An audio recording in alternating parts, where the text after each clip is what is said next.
Bonjour, bonjour à toutes et à tous. Nous voici réunis de nouveau pour ce rendez-vous qui est maintenant bisannuel et qu'on fait ensemble depuis quelques années pour vous parler de ces ateliers auxquels vous pourrez assister à partir de janvier 2024. Alors vous allez voir une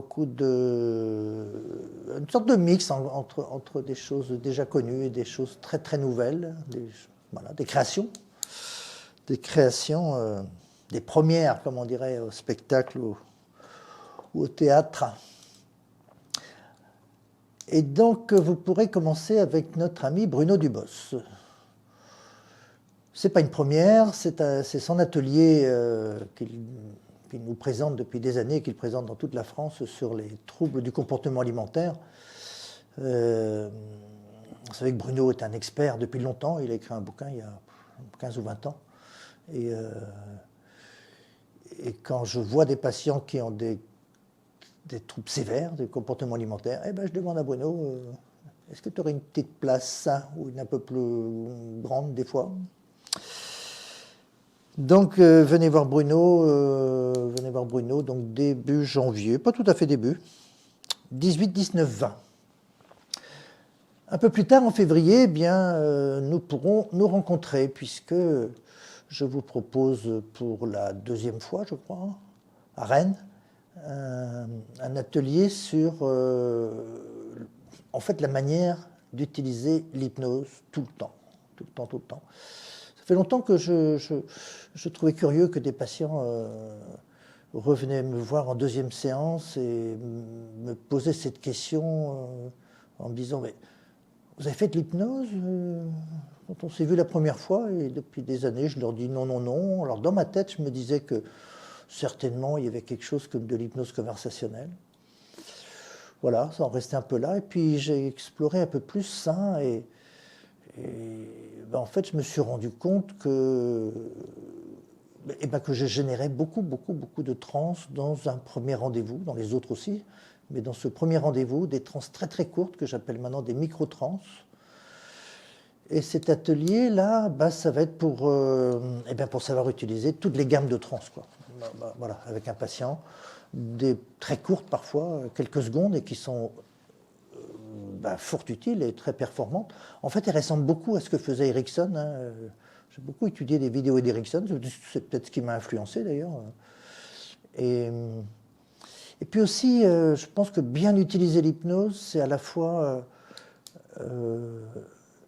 d'être capable d'observer ce qu'on voit, observer, mais c'est d'être capable aussi d'imaginer ce qu'on ne voit pas.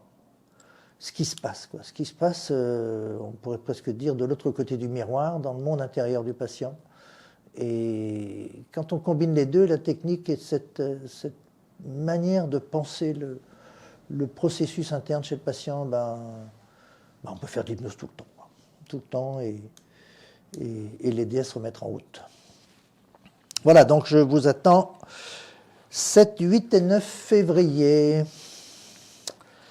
Un thème beaucoup plus classique, le sevrage tabagique. Et cette année, c'est Sophie Cohen que nous accueillons pour en parler.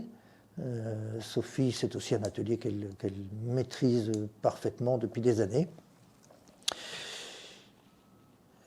Pour vous proposer des outils stratégiques et hypnotiques pour aider chacune de ces personnes qui souhaitent retrouver de l'autonomie, de la liberté. C'est comme ça que Sophie en parle volontiers dans son atelier.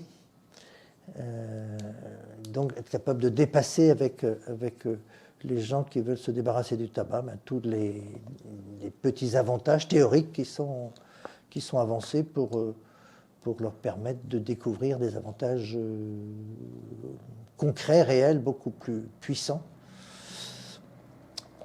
Voilà, donc Sophie vous accueillera les 15 et 16 février. Et puis, on sait aussi, je savais que Sophie fait aussi des groupes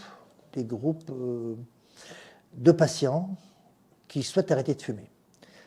Et du coup, cette année, on lui a demandé de combiner les deux. Elle va faire 2 jours sur le sevrage tabagique individuel et une journée sur les groupes d'auto-hypnose pour sevrage tabagique. Et donc, si vous êtes particulièrement intéressé par cette thématique de sevrage tabagique, eh bien, ces 3 journées sont une belle combinaison individuelle et en groupe. Alors ça, ce sera donc le 17 février pour suivre son atelier de 2 jours. Alors, quelque chose de tout à fait nouveau, qui est dans l'air du temps. On entend beaucoup parler maintenant d'éducation thérapeutique. Et comme le rappelle Xavier Pénin, puisque c'est lui qui présente ça, Erickson considérait toujours que le soin, la thérapie, l'hypnose sont des processus d'apprentissage pour pouvoir les réutiliser, pour mieux maîtriser sa vie, pour mieux contrôler sa vie et pour mieux contrôler son processus thérapeutique et le processus de changement. Et Xavier va vous présenter ça, la manière de créer un atelier d'éducation thérapeutique. Il fait ça depuis plusieurs années à l'hôpital Rothschild à Paris. Et ça, c'est intéressant parce que c'est une autre manière d'aider les patients pour mieux se situer dans leur vie personnelle et mieux utiliser les choses qu'ils apprennent pendant les soins.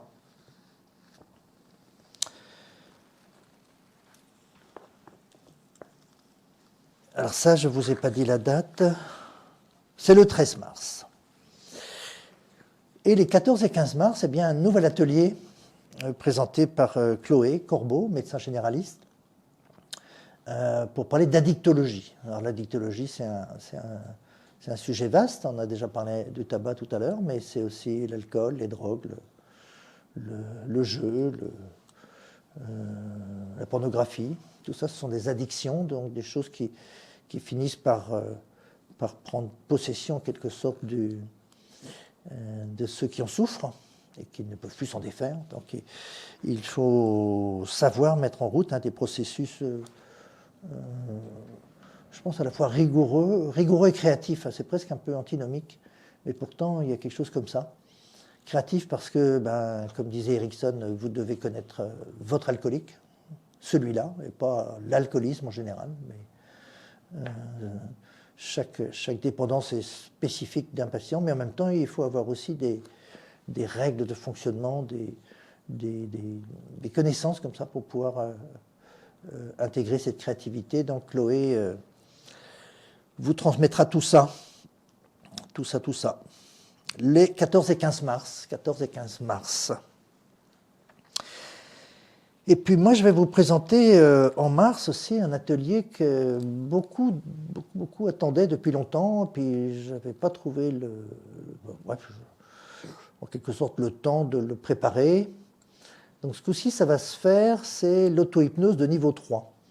En fait, j'avais mis en atelier en ligne auto-hypnose niveau 1 et auto-hypnose niveau 2. C'était au mois de mai 2020. C'était donc dans les premières phases de Covid. Là. Beaucoup d'entre vous ont suivi ces ateliers. Voilà, les retours ont été très satisfaisants, voire excellents. Et donc ça fait longtemps que je voulais vous proposer 4 nouvelles techniques d'auto-hypnose pour compléter. Alors, il faut avoir fait au moins le niveau 1, les techniques de base pour pouvoir bénéficier du niveau 3 pour être à l'aise, parce qu'on ne va pas refaire tous les principes fondamentaux. Donc pour être à l'aise, pour accueillir ces 4 nouvelles techniques qu'on va voir sur 2 jours, alors, avec à chaque fois des démonstrations, le trans de groupe et mise en œuvre par chacun d'entre vous. Voilà, auto-hypnose niveau 3. Donc ça, on se retrouvera les 28 et 29 mars. 28 mars, 29 mars. Tiens, pour compléter ça, je pense que c'est bien, c'est vraiment bien d'avoir un panel de techniques en auto-hypnose, à la fois pour soi, mais aussi pour les patients. Moi, quand je transmets l'auto-hypnose à des patients, ce que je fais beaucoup, eh bien, je leur apprends toujours 2 ou 3 techniques différentes, alors que je choisis parmi l'ensemble des techniques que je peux connaître, pour qu'il puisse avoir le choix selon les circonstances et selon les besoins du moment. Donc, 28-29 mars. Maintenant, nous accueillons pour la première fois un médecin anesthésiste qui nous vient de Toulouse, qui est Arnaud Bouzinac. Arnaud est un de nos formateurs depuis des années dans le domaine de la douleur aiguë. Et c'est un médecin anesthésiste qui a développé aussi une consultation douleur chronique. Et ça, je tenais beaucoup à ce qu'il vienne vous proposer son expertise sur une journée, hein, le 30 mars, pour bien vous aider à vous repérer sur les processus qui sont différents dans la douleur aiguë, dans la douleur chronique, donc les techniques de soins qui sont différentes dans ces deux modalités, dont le nom qui portent tous les deux le nom de douleur, mais en fait, ce sont des univers extrêmement différents. Dans un cas douleur aiguë, le grand objectif, c'est de protéger, de sécuriser. Pour la douleur chronique, le grand objectif, c'est de mettre en mouvement, de changer, d'aider les gens à franchir une étape dans leur vie. Donc, vous voyez, c'est très, très différent. Et les outils d'hypnose sont parfois communs. Mais même s'ils sont communs, s'ils sont les mêmes, ils ne sont pas utilisés de la même manière. Donc voilà, ça va beaucoup, beaucoup vous aider à être plus confortable avec vos outils hypnotiques et pour pouvoir aider ces différentes catégories de patients. Arnaud Bouzinac, 30 mars. Et puis maintenant, deux ateliers qui sont en quelque sorte des préparations au congrès de Saint-Malo du mois de juin. Et le congrès de Saint-Malo sera beaucoup orienté vers la notion de mouvement. À Paris, c'était la notion de changement. Ici, c'est la notion de mouvement. Le mouvement, c'est la vie. Et le premier atelier, il dure une journée, il est animé par Olivier Priant, qui a fait un atelier à Paris, à Issy-les-Moulineaux, il y a quelques semaines. Un atelier qui a eu un succès fou. Il a fait se déplacer des gens, les yeux bandés, pendant peut-être 1 heure, avec de la musique, avec des voix, avec des choses comme ça. Et c'était à la fois étrange et fascinant de regarder ce travail-là. Et les gens qui ont participé à cet atelier en ont été très marqués, très, très impressionnés. C'était une des plus grosses notes de satisfaction du congrès. Et donc voilà, Olivier va vous apprendre à bouger. Pas seulement que le patient bouge, mais que vous aussi vous bougiez, que vous soyez aussi en mouvement, debout, avec vos gestes, avec votre démarche. Du mouvement avec Olivier, le 4 avril, et volontairement, j'ai accolé à l'atelier d'Olivier celui de Frédéric Berben, qui est aussi un nouvel atelier et qui est aussi centré sur le mouvement. Alors, ils ont des personnalités évidemment très différentes, des professions différentes. Olivier est médecin généraliste, urgentiste et thérapeute, et Frédéric est psychologue, expert en méditation, en thérapie familiale. Donc, vous voyez, ils ont des univers professionnels un peu différents. Alors, Frédéric, pendant 2 jours, va faire ce qu'il appelle le Hypmove. Et là aussi, c'est comment se mettre en mouvement, comment mettre le patient en mouvement, comment utiliser les techniques d'hypnose, de méditation, de Qigong qu'il va vous apprendre pour que le mouvement, par le mouvement, le processus thérapeutique se mette en route. Et je crois que c'est certainement une des voies d'avenir, d'intégrer plus de mouvements, comme dit Frédéric. On a trop longtemps fait de l'hypnose dans l'immobilité, dans la passivité. Alors on en est sorti en mettant beaucoup plus de choses en action.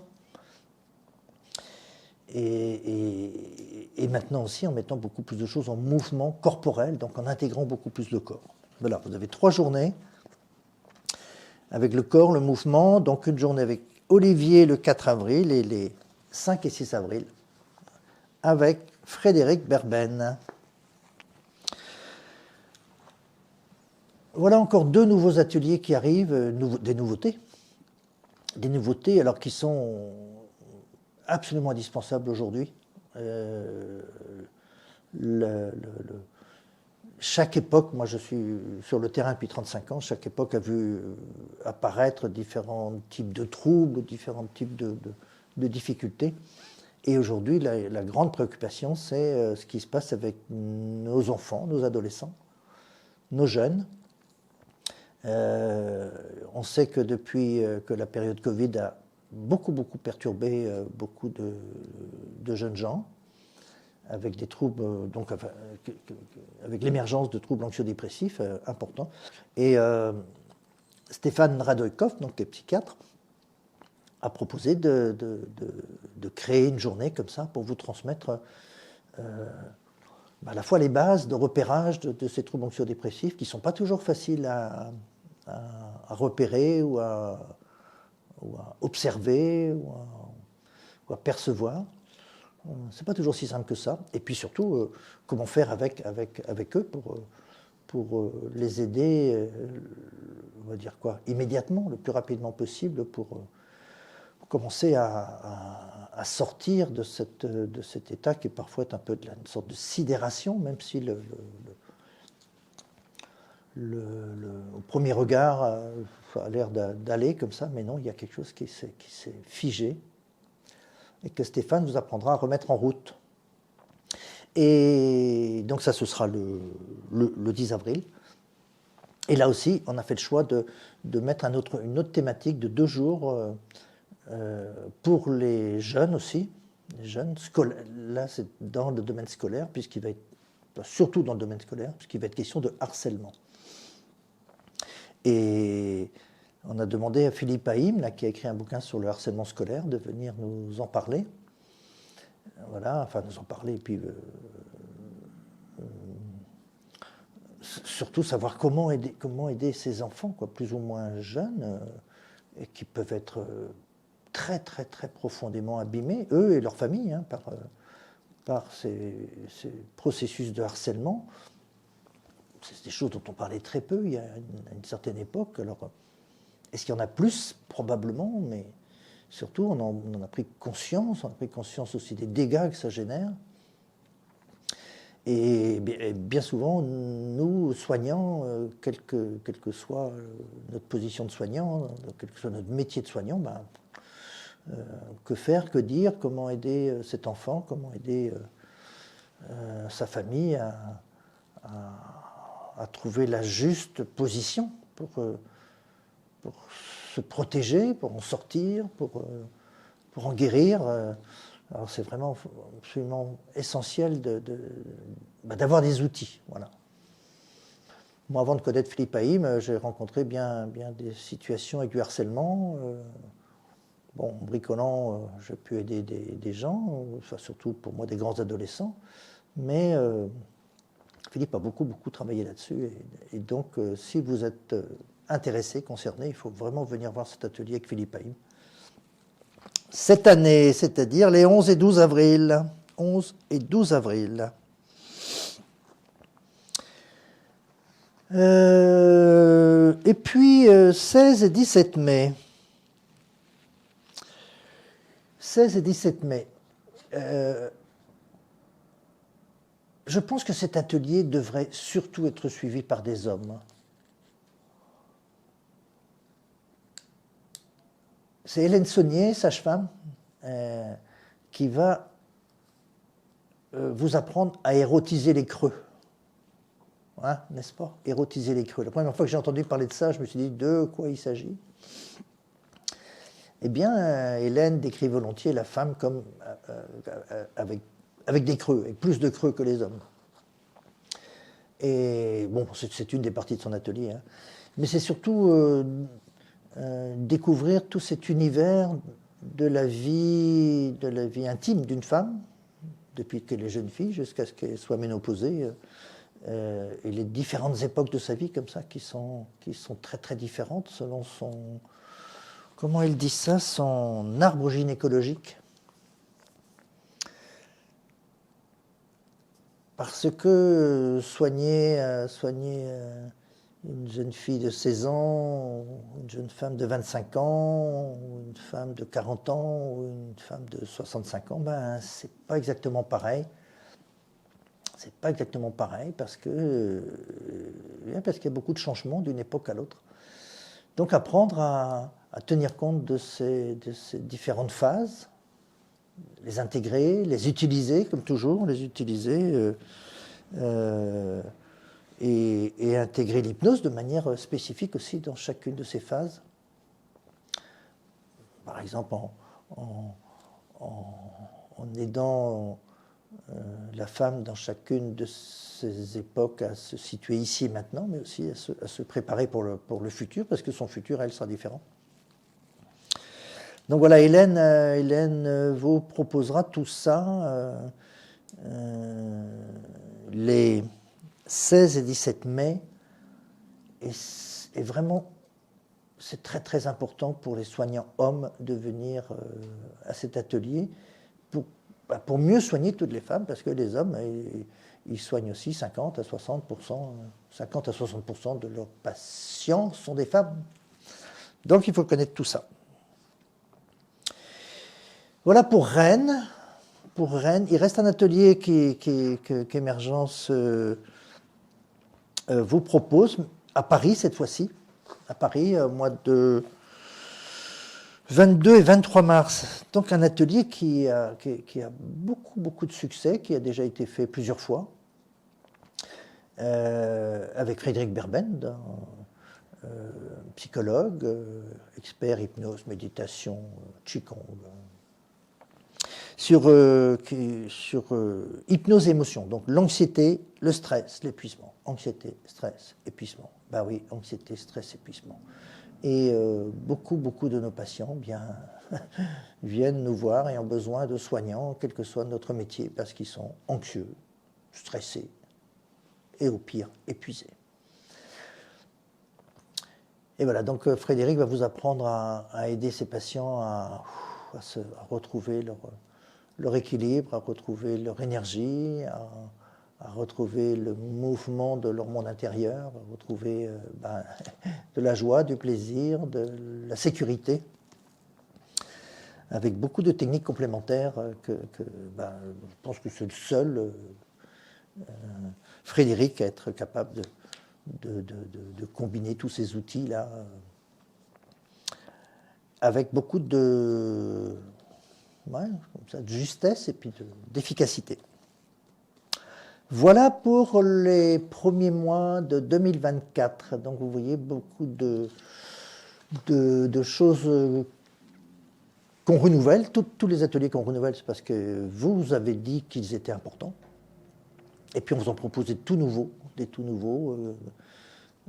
parce que le monde change. Le monde change et nous, soignants, on doit pouvoir s'adapter à ce dont nos patients ont besoin aujourd'hui, ici et maintenant. Voilà. Voilà pour aujourd'hui. Prenez le temps, regardez le catalogue, relisez les descriptions et faites vos choix à votre rythme. Allez, je vous souhaite une belle journée, à bientôt.